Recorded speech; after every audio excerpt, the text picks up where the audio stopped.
മധ്യപ്രദേശിലെ ഇൻഡോറിൽ കുടിവെള്ളത്തിൽ രാസപദാർത്ഥങ്ങൾ കലർന്നെന്ന് സൂചന. 3 പേർ മരിച്ചു, 60 പേർ ആശുപത്രിയിൽ ചികിത്സയിലാണ്. 150-ൽ ആളുകൾ ചികിത്സ തേടി.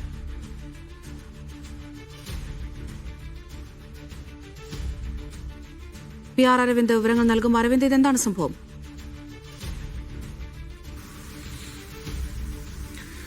അമൃത, ഇൻഡോറിലാണ് ഈ സംഭവം നടന്നത്. മധ്യപ്രദേശിലെ ഇൻഡോറിൽ കുടിവെള്ളം കുടിച്ച 60ഓളം പേർ ഇപ്പോൾ ചികിത്സയിലാണ്. 3 പേർ മരിച്ചു എന്നുള്ള റിപ്പോർട്ടുകൾ അവിടെ നിന്ന് പുറത്തു വരുന്നുണ്ട്.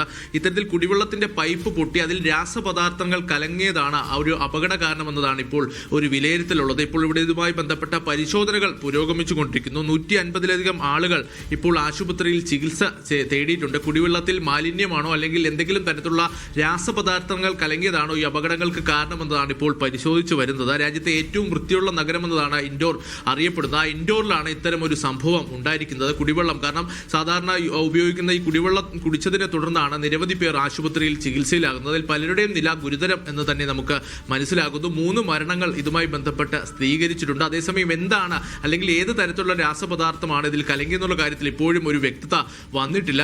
ഇതുമായി ബന്ധപ്പെട്ട അന്വേഷണവും പരിശോധനയും പുരോഗമിക്കുന്നുവെന്ന് മാത്രമാണ് ഇപ്പോൾ മധ്യപ്രദേശ് സർക്കാർ വ്യക്തമാക്കുന്നത്. ഗൗരവത്തോടുകൂടി തന്നെയാണ് ഈ കാര്യത്തെ പരിഗണിക്കുന്ന കൂടുതൽ ആരോഗ്യ ഉദ്യോഗസ്ഥരെയും അതുപോലെ തന്നെ ഈ പരിശോധനയ്ക്കായി കൂടുതൽ ഉദ്യോഗസ്ഥരെയും ഇപ്പോൾ നിയോഗിച്ചിട്ടുണ്ട്. ആശുപത്രിയിലുള്ളവർക്ക് മതിയായ ചികിത്സ നൽകി വരുന്നുവെന്നും സർക്കാർ വ്യക്തമാക്കിയിട്ടുണ്ട്. അമൃത.